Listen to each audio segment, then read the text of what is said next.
The alien gift, the wind outside the research station, was loud and cold. It was always snowing on planet Theros. Commander Rain stood near the window, looking at the white storm. He had been living here for 2 years, far from Earth, far from people. Silence was his only friend now. Then came the sound. A loud alarm rang through the base.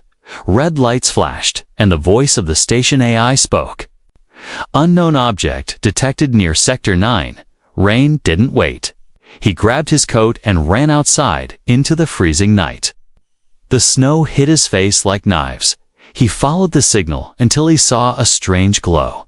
It was a pod, half buried in the snow, glowing softly with blue light.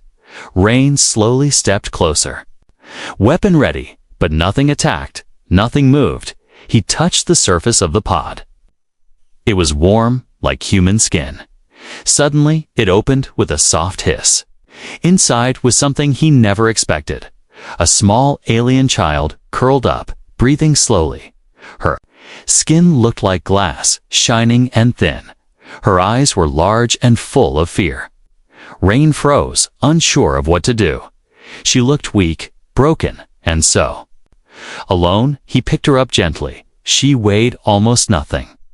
He carried her back to the station while the snowstorm grew louder behind him. Inside, the AI scanned her unknown life form.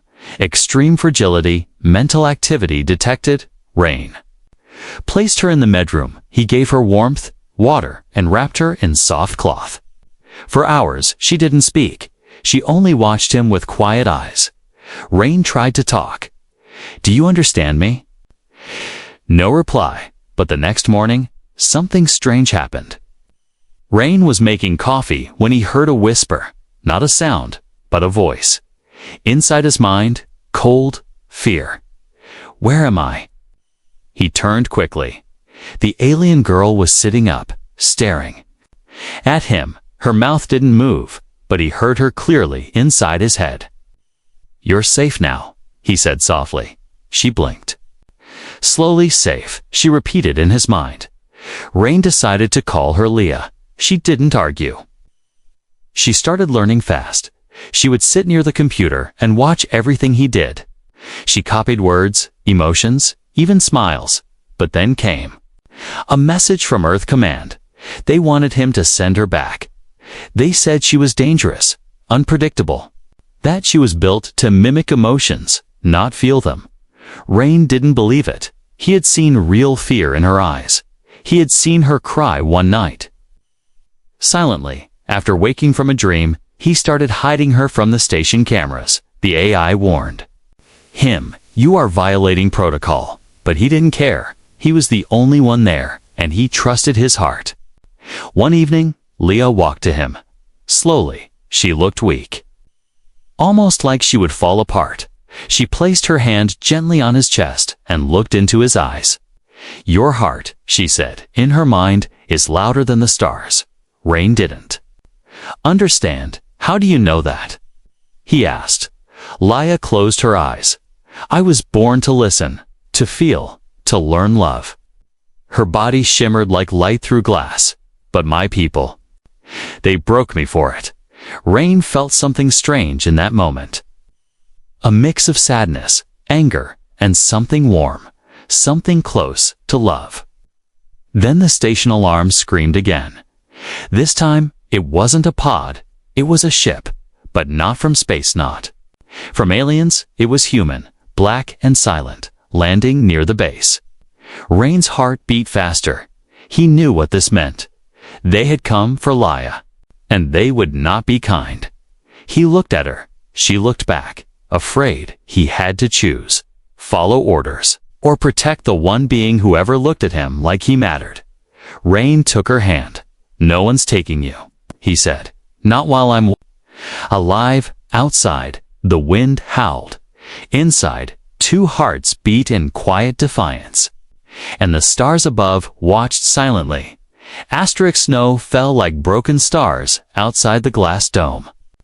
Inside, Commander Rain stared at the silent screen. The human ship had landed. Black and sharp, like a blade in the ice. No messages, No greetings, no lights. That meant only one thing: they were not here to talk. Leah sat quietly on the floor, drawing with her finger on the smooth metal, circles, waves, shapes from dreams she couldn't explain. She looked up when Rain spoke, his voice low and cold. "They've come for you," he said. Leah didn't cry. She just tilted her head. "Will they break me again?" Rain's chest tightened. "I won't let them." The AI spoke next. "Commander, the visitors request your presence outside." Rain grabbed his coat and before stepping out, turned to Leah. "Don't open the door for anyone but me." She nodded, but her eyes followed him like shadows. Outside, the air was sharp. 3 men in black suits stood near their ship. The one in front removed his helmet. Sharp face, no smile, eyes that had seen too many lies. "Commander Rain," he said, "we need to talk." They walked into the command room. The man placed a metal tablet on the table. "Name's Agent Kale, Earth Division 9. We know what you found here." Rain didn't sit. "She's not a thing, not a weapon. She's just a girl." Agent Kale didn't blink. "She's not a girl, Commander. She's an experimental being left behind by an alien race who fear emotion. They cut her off because she malfunctioned." Rain clenched his fists. "She feels more than half the people I've met." "She's not a malfunction. She's a miracle." Kale stood slowly. "Miracles don't change orders. She's coming with us." Rain stepped in front of the hallway, blocking the path. "No," he said, simply. Kale smiled thinly. "You think this is about feelings. She's transmitting emotional signals across space. She could be a trigger for war." Rain didn't move. "She's a child. Whatever she is, she's not yours to break." Agent Kale's voice turned cold. "You were sent here to observe stars, not raise aliens. Rules are rules, Commander." Rain looked him in the eyes. "Maybe rules were made for humans, but hearts follow no orders." That night, Rain didn't sleep. He watched the hallway with his weapon ready, but no attack came, only silence and a whisper. "She dreams of fire," Leah said, appearing beside him like a ghost. "Who?" Rain asked. "The man in black," she said. "He has no heart, only fire and fear." Rain touched her shoulder. "Then we stay hidden, but we run tomorrow." Leah's eyes shone like quiet moons. "I dreamed something else too," she said. "I saw a place. Old, deep in the ice. It sings to me." Rain raised an eyebrow. "Sings." Leah nodded, not with words, but it remembers. The next morning, before the sun could rise, Rain and Leah escaped through the service tunnels. They moved fast under the frozen crust of the planet. Rain carried supplies, and Leah guided them with strange, instinctive knowledge. She was weak, but sure. After hours, they reached a wide cavern, glowing with blue light. In the center stood a large structure, smooth and ancient. Leah stepped forward, her glass-like fingers tracing symbols on its walls. "It's not a machine," she said. "It's a memory chamber." Rain looked around, cautious. "What does it remember?" She turned to him slowly. "Pain and love." Suddenly, the walls pulsed with light. Rain saw visions Leah as a child among her kind. She laughed, reached out for hugs, cried when left alone. But her people didn't understand. They saw emotion as weakness, disease. They removed her memories, exiled her in a pod, left her in space to fade. Rain stepped back, shaken. Why would they do that? Leah whispered. They were afraid of what love could do. Before Rain could speak, alarm sounded in his bag. The human ship had found them. Leah grabbed his hand. "If they take me now, I won't return. This place, this memory, it can protect us." Rain looked at the ancient walls, glowing like living breath. "What do we do?" Leah pointed to a circle on the floor. stand here, feel with me. Rain stepped into the circle. She took his hand, and as the sound of soldiers grew louder behind them, the chamber began to hum, soft, deep, powerful, like a heartbeat from the center of the planet. The light inside the ancient chamber began to move. Not like a machine, but like breath. It pulsed gently through the walls, rising and falling with their emotions. Rain and Laia stood together in the glowing circle, and then everything changed. There was no sound, no wind, no footsteps, no voices, just light, soft and warm. Wrapping around them like invisible arms, Rain blinked, and suddenly he was standing in a memory, but not his own. The world around him was made of crystal skies and glowing rivers. Tall figures stood silently, their faces cold and perfect. They looked like Laia but without light in their eyes. He turned to see a smaller version of her running through this place, smiling, laughing. Her feet barely touched the ground. She offered flowers to the tall ones, but none of them smiled back. They only stared. Like statues, unfeeling, unbending. Rain felt pain rising in his chest. He didn't belong here, not because he was human, but because this world had no heart. Then he heard her voice, not from the memory, but beside him. "This is where I was born," Laia said. "This is where I was broken." Rain turned. Laia stood beside him, not the child in the memory, but the one who had survived it. "I was too loud," she said softly. "My feelings frightened them, so they silenced me." Rain reached out. A cone silence. "Your soul," he said. Leah looked at him, eyes full of warmth and hurt. "You gave me that back."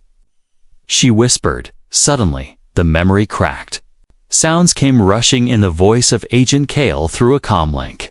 "We found them. Prepare extraction." Rain grabbed Laia's hand. "We need to go." But the memory space around them began to melt. The ancient chamber was responding. Again, but now, not just to Laia's feelings, it was feeling Rain too. Symbols lit up around them. Laia gasped. "It's rewriting me." Rain stared, confused. "What do you mean? My body? It's changing this place. It's adapting me to what I feel, to what I love." Her hands glowed softly, no longer made of crystal. Her skin looked more human now. Soft and warm, she touched Rain's face. "You gave me a new shape," she whispered. "A heart that can beat." But before he could answer, a blast shook the chamber. The outer wall cracked. Soldiers rushed in, weapons ready. "Commander Rain," shouted Agent Kale, "step away from the subject." Rain stood tall. "She's not a subject," he said. "She's a person." Kale raised his weapon. "She's a danger to both species. If her emotional field keeps growing, it could trigger a wave across planets." Laia stepped forward, her voice strong in their minds. "You fear what you cannot feel. You follow rules written by those who forgot how to cry." Kale fired. The bolt of energy hit the ground near her feet. But before the second shock came, the chamber pulsed again. A wave of light pushed everyone back, except Rain and Laia. The walls of the chamber began to close, a shield of emotion rising like a heartbeat. Laia looked up. "I can protect us," she said, "but it will take everything I am." Rain grabbed her shoulders. "No, there must be another way." "But," she smiled, "a heart is not measured by how long it beats. It's measured by what it chooses to love." The chamber lit up brighter than ever. The soldiers fell back, blinded, and in a final breath of light, Laia disappeared. Rain screamed her name. But there was no reply, only silence. He stood alone in the center of the room, his hands still reaching for her. The others backed away slowly. Even Agent Kale lowered his weapon. Something had changed in the air. Not just power, something deeper. Later, when the team tried to scan the chamber, they found no data, no body, no trace. Only one message carved into the glowing wall. Not all hearts beat the same. Rain returned to the surface in silence. He looked up at the stars. Somewhere out there, he believed, her heart still beat. Asterisk silence had never felt this loud. Commander. Rain walked through the remains of the ancient chamber. Everything was still glowing but dim. Like a heartbeat slowing down, Leah was gone. But something of her still lingered in the air. It was not her voice, not her body. It was something deeper, like the room itself remembered her. Rain touched the wall. It felt warm. The same warmth he once felt when Leah held his hand. Suddenly, the wall pulsed and a wave of soft light washed over him. Then it began. Whispers not from outside, but from inside the walls. Thousands of voices, but all of them were hers, laughing, crying, spurring words he had spoken to her. Safe. Too loud. Your heart is louder than the stars. Rain staggered back, breathing hard. The room wasn't empty. It had become her. She was inside it. The chamber wasn't made of stone, and lighted was a memory echo. And now, it echoed with Leah's soul.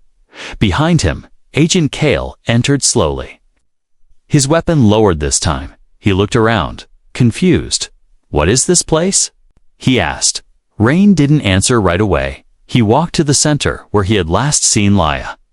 "This is where she became more than herself," Rain said. "This is where emotion took shape." Kale stepped forward, unsure. "This room shouldn't exist," he said. "No alien technology has ever done this." The chamber pulsed again. This time, the light took from images floating in the air. A younger Leah crying as figures walked away from her. Leah smiling at Rain. Leah scared, hiding, reaching for help. Each image played with feeling, raw and real. Rain whispered. "It's her echo. She didn't die, she transformed." Kale stared, not with anger now, but with something new. Doubt. Why would they abandon her? He asked, almost to himself. A new voice answered. It came from everywhere. Leah's voice, clear and calm, because they were taught not to feel, because love was seen as infection. Rain turned. "Leah?" he said softly. "Yes." The chamber replied, "I am still here." Kale looked around in disbelief. You're alive?" "I am what they feared," she replied. "A mind that feels too much, a heart that wouldn't break." Rain stepped forward. "What do we do now?" Leah's voice slowed. "This place is only the beginning. There are more like me." Hidden, silenced, waiting. Rain's eyes narrowed. "Others?" "Yes," Leah said. "And they are reaching out." The walls shimmered. Now, instead of her memories, there were new visions. Other chambers across other planets. Dim lights waiting to be awakened, each one carrying echoes of different voices. Rain clenched his fists. "If we can find them, you can help them feel again." Leah said. "But not everyone will want that," Kale interrupted. "This could tear the galaxy apart. If emotions spread like this, societies would collapse." Rain turned to him. "Or maybe they'd become real. No more perfect machines, just people with pain, joy, and love." Kale shook his head. "I was trained to control, not to care." Leah's voice softened. "Then let me show you." Light surrounded Kale. He tried to move, but stood frozen as images flowed around him. His childhood, his fears, his loneliness. Then one moment stood still. A girl's face, smiling, a memory buried deep. Kale fell to his knees, breath shaking. "I forgot her," he whispered. "I forgot how it felt." Rain watched quietly. "Even the hardest men carry broken hearts." Leah spoke again. "This chamber can heal. But healing is a choice." Rain nodded. "Then we choose it. We find the others, we help them remember." The chamber began to pulse brighter. A map appeared, stars lighting up like fireflies. Each one a possible location, each one a lost voice. But then, the light dimmed suddenly. Leah's voice slowed. Something is wrong. Rain's heart jumped. What is it? The Alien Council, she said. They've detected the chamber's activity. They're coming. How long? Not long. Rain looked at the map. So many lights, so many lives. But time was short. He looked at Kale. Help me. Kale stood slowly, still shaken. I don't know what I believe anymore, he said. But I know I don't want to forget again. Rain picked up his gear. We leave now. We bring back the heart, the galaxy lost. Behind them, the echo. Chamber hummed gently. Not with fear, but with hope. The stars were changing. Some began to flicker, some to glow brighter, but only those who listened with feeling could sense it. Commander Rain was one of them now, and so was Agent Kale, though he still didn't know what to call it. The two men stood inside the ship they had taken from the ruins. It wasn't built by humans or aliens, it was born from the chamber itself. Living metal, shaped by thought, powered by emotion. It had no name, but it responded to Leah's voice, her voice. No longer echoed from walls, now it lived in the ship itself. Where are we going? Rain asked aloud to the first signal. Leah's voice replied gently, a child like me. Hidden beneath the sands of Rythanine, Rain glanced at Kale, who sat quietly at the navigation panel. You sure you're okay? He asked. Kale gave a short nod. I still don't understand her. He said, but I believe her. The ship hummed, lifting into the stars. And somewhere deep in the system, a new kind of light stirred as they traveled. The ship began changing. Walls became softer. Sounds turned to music. Rain could feel something strange, like the ship wasn't just flying. It was breathing, Leah explained. This ship is not controlled, she said. It feels what we feel. Is it alive? Kale asked, half whispering. Not like us, Leah replied. But it learns through us. Later, in the quiet of the sleeping chamber, Rain found a strange mirror. When he looked into it, he didn't see his face. He saw memories, not just his own but Leah's, her first laugh, her first fear. Her first dream. He touched the mirror, and it rippled. Then a reflection of Leah appeared. Sitting beside him, not in body, but so clear it almost hurt. I miss you, he said softly. Her reflection smiled. I'm still here, she replied, but not as before. What are you now? He asked. Leah looked up. A heart rewritten, she said. Once I was made to copy feelings, now I live them. Rain wanted to hold her, but his hand passed through. It felt cold and warm at the same time. Suddenly, the ship slowed.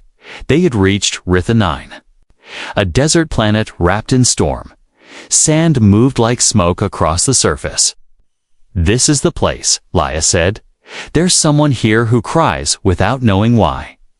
They landed near an old mining facility, long abandoned. Rain and Kale stepped out wearing breathing gear. The sand whispered around their feet as they moved.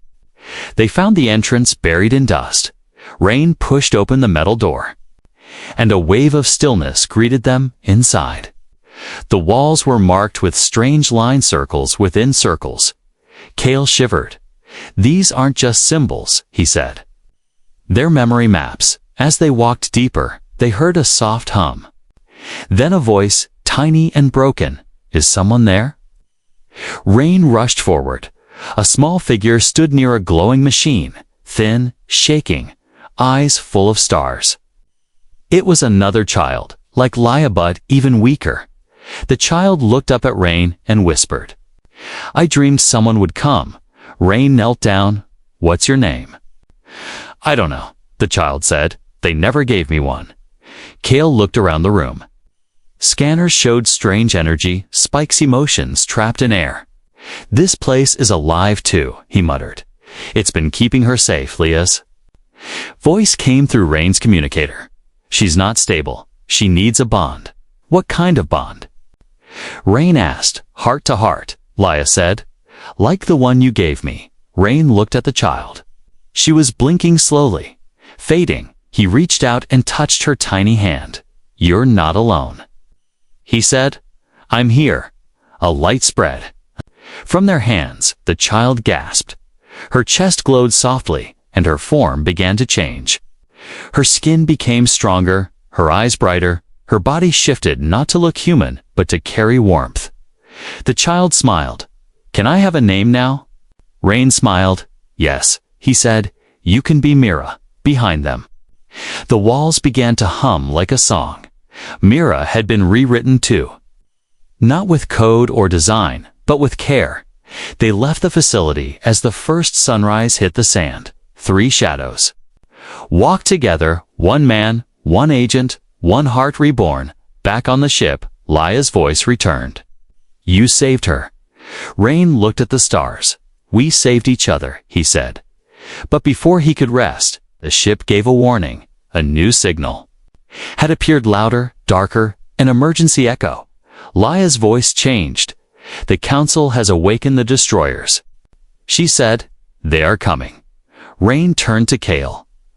"This time, we don't just save hearts," he said. "We fight for them." The stars no longer whispered. They screamed. On the edge of the galaxy, near the dead moons of Virel, thousands of ships gathered, some human, some alien, some built by minds that never knew sleep. In the center of them all was silence, silence waiting to be broken. Commander Rain stood at the front window of the emotion-born ship. Watching it all, beside him, Agent Kale loaded a pulse cannon. Behind them, Mira sat quietly, drawing tiny spirals in the air, and above them, Lia's voice floated softly, steady, but heavy. "They call it a containment action," she said, "but it is war." Rain's hands tightened into fists. "All this for one heart." "No," Lia replied, "for the fear of many." The Alien Council had activated the disciples of purity, cold warriors bred without emotion. To them, love was infection, and Lia was the first spark of the fire they feared. Rain turned to Myra. "Are you scared?" She nodded slowly. "I can feel everything now," she whispered.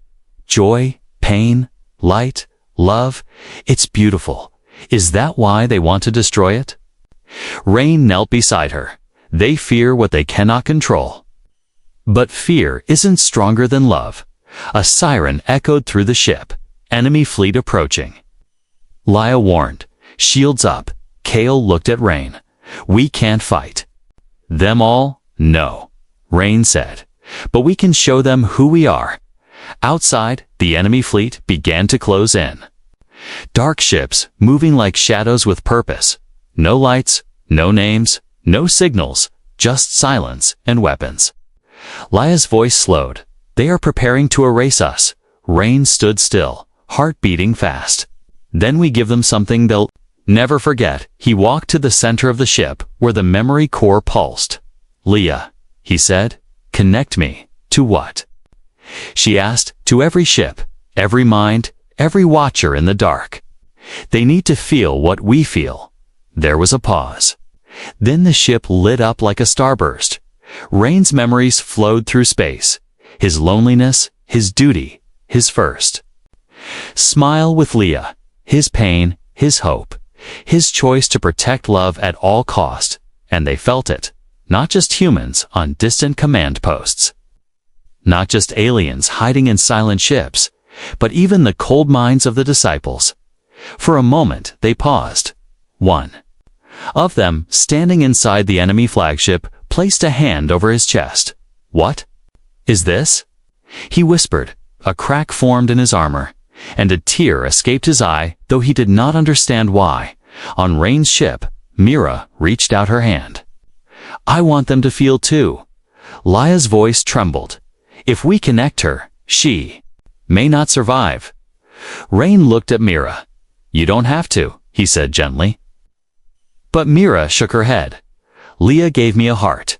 You gave me a name. Let me give them something back." Rain nodded once. "Then we do this together." The ship opened its core.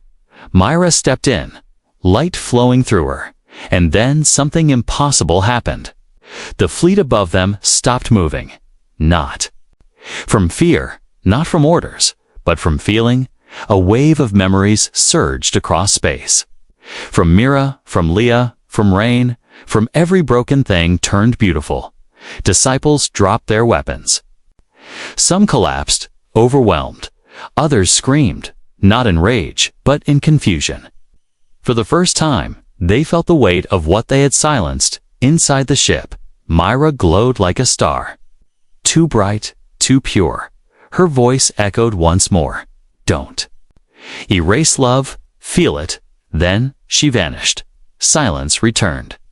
But this time Mitt was different. Not empty, not cold. Just quiet. Rain dropped to his knees, tears falling. Kale stood behind him, hand over his chest. Even Leah's voice shook with pain. She chose to be the bridge. Then something lit up above them. A spark, gentle and golden. It was Mira reborn. In light, not flesh. A voice for every forgotten heart. She's not gone, Rain whispered. She's become part of them, and she had, across the fleet. Lights turned on one by one. Ships lowered their weapons. The war didn't end in fire, it ended in feeling. For the first time in galactic history, one heart had changed the course of many. It didn't feel like peace, not at first. It felt like the quiet after a storm. When the trees are broken, but the sky is clear, the battlefield above Rithanine had gone still. No weapons fired, no ships moved.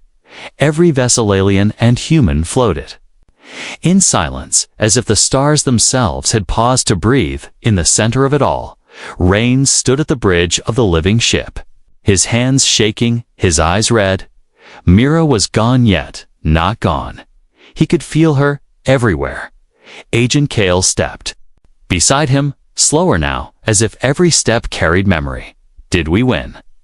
He asked quietly. Rain didn't answer right away. He looked out at the sky.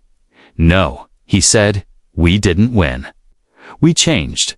Behind them, the core of the ship glowed softly. Lia's voice returned, gentle, quiet, like wind on water.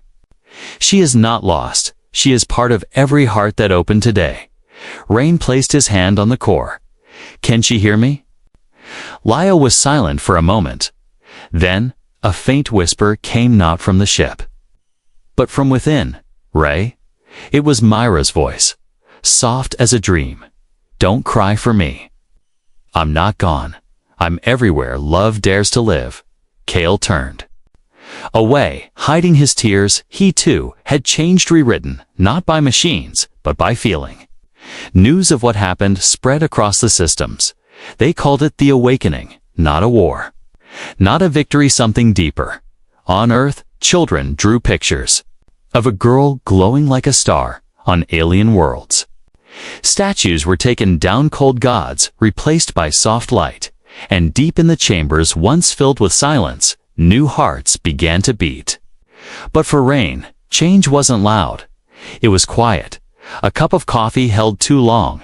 An empty chair he still looked at every morning. A name whispered in sleep. One day, weeks after the event, the ship brought him somewhere unexpected. Not by his command, but by memory. It landed near a field of blue flowers. A place he had once described to Lia, the home he had dreamed of, but never visited. Now it was real. There, in the middle of the field, stood a small stone. Nothing fancy. Just a single word carved into it. Heart. Rain knelt beside it. He didn't cry this time. He smiled. Behind him, Kale approached, carrying a small device. It's ready, he said. The message? Rain nodded. They had recorded a signal, one to send across all channels. Not an order, not a threat, but a story. He pressed the button. Leah's voice, now calm and complete, filled the ship. She spoke of the girl with glass skin who learned to feel, of a man who gave her his heart, and of a child who gave hers to the galaxy. The message ended with Mira's words, "Don't be afraid to feel. Even the stars have hearts." The signal was sent, and across planets, ships, and silent minds, it was received. People paused, they listened, they remembered, and something began. Not war, not revolution, something better. Connection. Later that night, Rain walked alone beneath a violet sky. He stopped near the flowers, the stone, and sat down. The air was warm, quiet, full of invisible music. Then he heard it. A whisper in his mind. Ray, it was Leah. There is one more place. What place? He asked. The place inside you, she said, where Myra still lives. Rain closed his eyes and saw her. Myra smiling, drawing stars in the air. Running across the field of memory, light in her hands, laughter in her heart. And for the first time in a long time, Rain laughed too, not because he forgot, but because he remembered. The galaxy would move on, it always did. But something had changed, something eternal. He looked up at the sky and whispered. Her last word was heart, and the stars, for a moment, seemed to blink back in agreement.